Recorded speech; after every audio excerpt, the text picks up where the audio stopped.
Welcome. This is Bill Swartz in Scottsdale with Rideshare Redemption. My story from riches to rags to rideshare. Reasons to believe in a changing America. First, a quick aside. Why do I say reasons to believe in a changing America? Change is scary, and the closer your life comes to being a fight for survival, the scarier it can be. America has its own life force, and change is constant for any life force. Hence, America, along with the earth and all of us, is always changing. Some of us need reasons to believe the change will work out well. Any change. I am one of them. I'm terrified of some aspects of the future, and I, for one, need actual reasons to believe the change will work out well for me. And what I see on the daily are people, attitudes, and an evolving society reflected in those people, which gives me personally faith that the future of this country, which simply means each coming day, has the promise of even better opportunity than this day has brought. So I need reasons, and this channel presents mine for everyone to see. I'm super proud of them. As a final note on that, there are many things I feel passionate and supportive of concerning our country. As an example, military service members and their families. However, I'm focused here on more specific things I feel I have personal experience with and can speak to as something of an expert. If I don't bring an important subject up, it is likely for that reason. I want to focus where no one else has the ability to articulate something quite as relevant to you as I do. Silence on my part never indicates a lack of respect. If anything, it is the opposite. My silence shows my respect. I dive into today's subject, my first $1,000 week, with a full breakdown.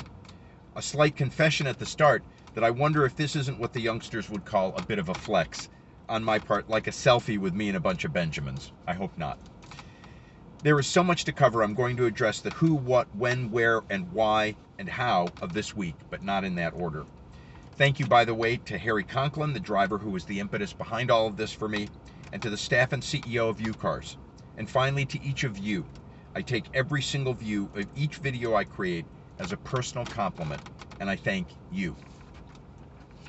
The what of this week is as follows. I worked Monday through Friday, with long days Monday, Tuesday, and Thursday from about 5:30 a.m. to 7 p.m., and half days Tuesday and Thursday of about 6 hours each. 41 hours spent on the app total, with 32 hours of that delivering rides. 86 rides total. $1,041 in total earnings plus 20 in cash tips. That does not include any deductions for expenses, but is just gross wages to me for the week. Gas costs me about $25 per day. That equates to $12 per ride on average and $25 per hour spent on the Lyft app this week. Keep in mind that does not include about 2 hours per day spent getting gas first thing every day and being off the app driving home from distant places at the end of each shift. Because if you don't sign off at some point, you'll never stop getting rides. So that says I worked about 50 hours this week with 2 half days off across 5 days for just over $1,000. When I worked as an executive recruiter, my average fee for each project I was given was $50,000 per assignment. $50,000 per assignment. That gave a rush like an addiction does. This, however, feels like a ball game on a sunny day. Just really good. Very satisfying. I'm a person again. Breaking down those earnings further, of that $1,000 plus total, $662 were my share of ride charges. $244 were various incentive bonuses, and $110 were tips. Of the tips, 27 passengers tipped me out of 86 rides total, or about 1/3. The most common tips were $2 and $5, with one for $14. Monday saw the greatest number of tips, and they seemed to ramp down slightly as the week progressed, even though my ride numbers increased. That covered what and when. Next, where. I'm based in Scottsdale, Arizona, a suburb that is part of the Phoenix metropolitan area. I live 1 mile up the road from the campus of Arizona State University, near a convergence of several major freeways. This week, the where of my work had me generating revenue mostly in Mesa and Chandler, which is the East Valley and very spread out. Nothing is near anything, and I think that is likely where my future is for the near term. Next, most active location for revenue was Tempe, encompassing the area all the way around ASU, as well as a large industrial area with many warehouses just southeast of ASU below the airport. And then finally we have the airport, which was my last major zone of revenue. We have an exceptionally badly designed airport infrastructure that is very confusing, even for longtime residents. This week the app actually directed me to Terminal 2. There hasn't been a Terminal 2 for years. However, I've worked to develop a system to make it less frustrating and intimidating for me, and that has made a real difference. Now when I get a pickup order at the airport, I immediately call the passenger while on the way to confirm a key set of particulars the app can't be relied on for. Terminal number, south or north side, upstairs or downstairs, curb location, personal description info. One veteran rideshare passenger told me I was the first driver in Phoenix who found him without arguing about why he wasn't where the app said he was supposed to be. The who of the week is really the special treat of today's video. Sit back for just a few moments as I regale you with tales that include gangsters and grapplers, barbecuers and babies, heroes and homelessness. It's all here, and it's almost all beautiful. While I'm at it, I'll throw in some of the how as well. How did I create a flow that got a solid next level objective accomplished at work with half a day to spare? The how started with the decision last weekend, a decision to take this to another level, to stop perfecting and pontificating, and to start performing and profiting. A decision and a promise to myself that I would do whatever it took in effort and commitment to deliver the required result. My father once told me that the most important promise I had to be able to make, the most important promise I had to be able to keep was to myself. I had to be able to count on myself to come through for myself no matter what. I made that promise to him and to myself this week, a $1,000 week no matter what.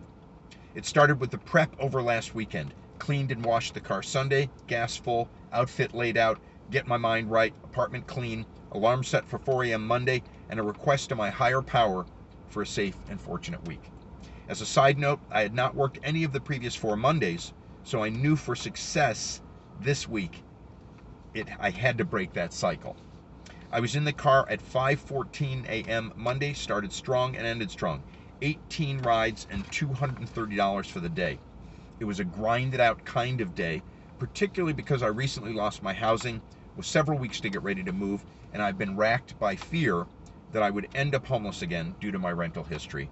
So I was particularly beset mentally by an inner voice that commented on every single nice area I passed throughout the day by saying, "You will never live there, you will never live there, you will never live anywhere." When I don't see a way out of something bad, it gets really dark really quickly, unfortunately for me. Between the anxieties, work hours, and then the wondrous array of people and stories, some of which I will share, this week was twice as dense as each of the previous 6 weeks. Dense in the sense of intensity, focus, and effort required, and the amount of content, people, and information I processed. Dense in the sense of the sheer amount of time spent engaging with people at a very real and deep personal level for extended periods. Also make a mental note. Now that I've been able to put in several days in a row, which bumped up against evening and gave me a taste of the nighttime crowd, my observation is that an hour of evening driving takes 3 times the mental energy and patience of day driving. The mix and focus of people is also different. The daytime sees working class people and students basically on their grind to survive and or get ahead. The evening sees middle and upper class people with careers and businesses which fund a consuming lifestyle. Tuesday was a day of crisis, stress, and sorrow. I'd gotten a promising lead on housing Sunday, toured the property, and worked out the tentative details to be confirmed Monday. I'm a gifted and successful salesperson with intuitive radar at the highest level. When Monday's follow-up on my part was greeted with the sound of crickets, I knew in my heart, by day's end, it was dead. I got up Tuesday to intense depression. I got a note from Lyft first thing that I had been downgraded in reward status level due to some ride cancellations I made Monday, which was a total shock based on my reading of training material I had viewed.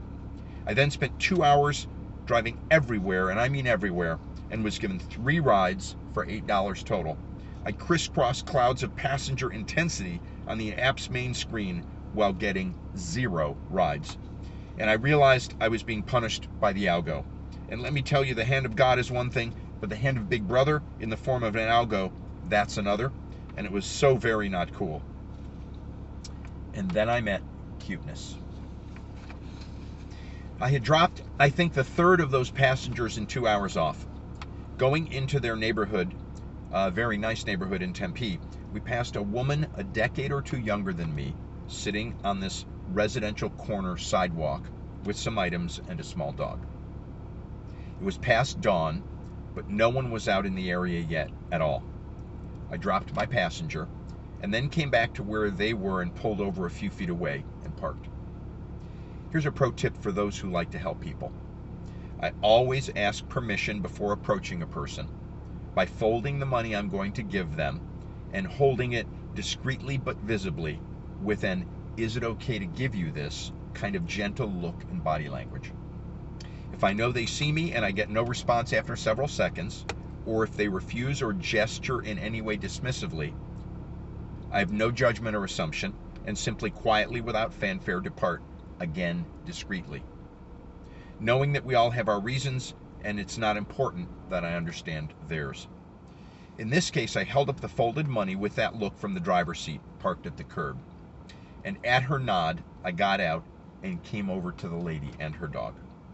It was silent and beautiful out, but she was frail and really the worse for wear. Very quiet and gentle in her nature. I gave her the money and asked if it was okay to say hi to her dog. She said it was.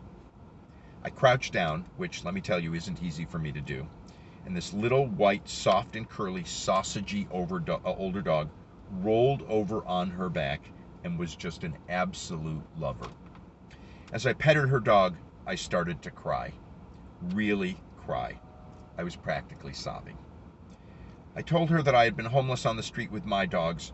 I told her that I was so sorry that this happened to them. I asked what her dog's name was. It was Cuteness. And Cuteness was old and dirty, but she was so joyful. And you may say, well, it's a dog. Of course it's joyful. Dogs are joyful. No. Well-fed, well-cared for, safe dogs are joyful. Otherwise, dogs are gangster and they do what is needed and they come through for you no matter what. That's not the same as joyful. But Cuteness was joyful, and I was momentarily heartbroken. And I told them both that I was so sorry that I could not take them to safety somewhere. It just literally devastated me to leave them there on that sidewalk as I drove away. I can't even express to you the power of it. Between that and the voodoo of the Lyft app, I was done, so I headed home, signed off, and went to bed. I spent several hours in an unpleasant state of overwhelm and self-pity, but emerged from that by early afternoon with the desire to get something solid from the day revenue-wise.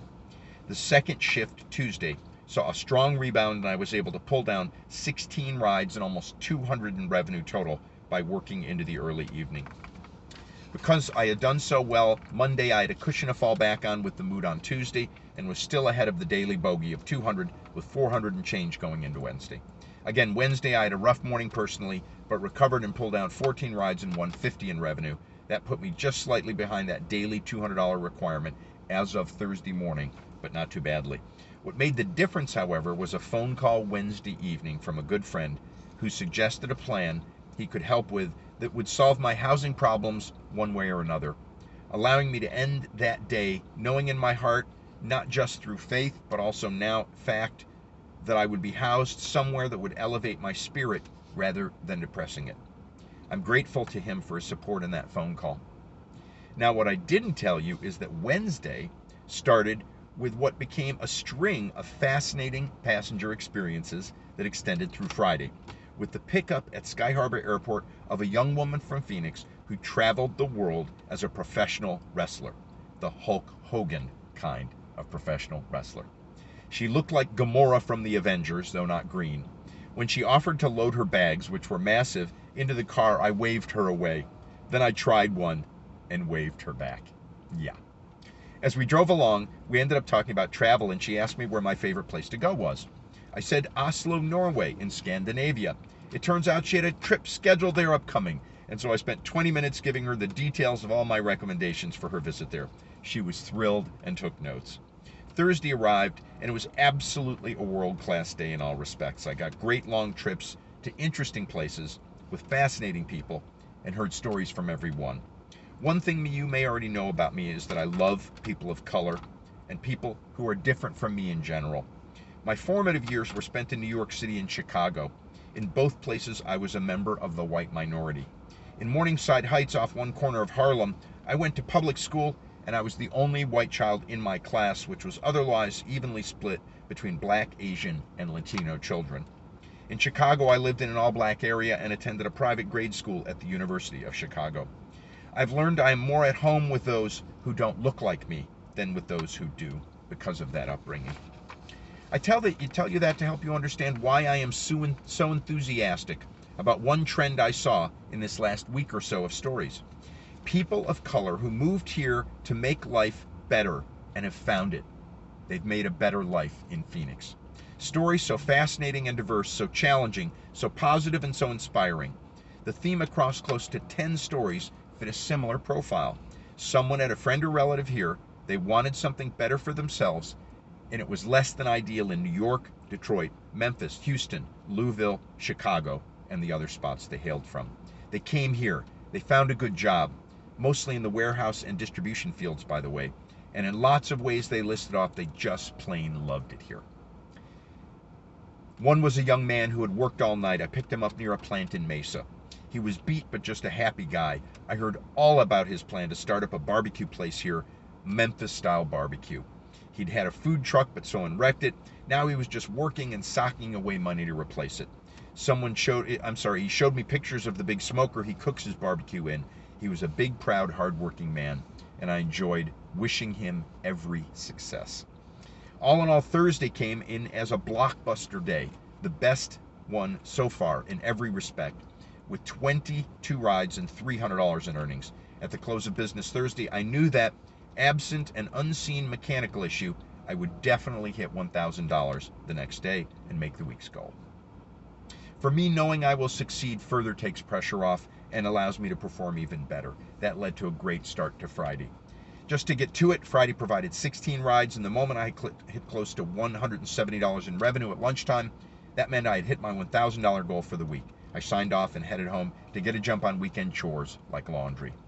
But before I did, I had one of those emigres to Phoenix I was telling you about on a nice long ride, a young man raising a family who fit that profile of someone seeking a better life here versus elsewhere, working hard to make their dreams come true. We had the time to talk about my channel and what I was interested in writing about, and as we rode, he slowly dropped some real wisdom on me in the form of aphorisms.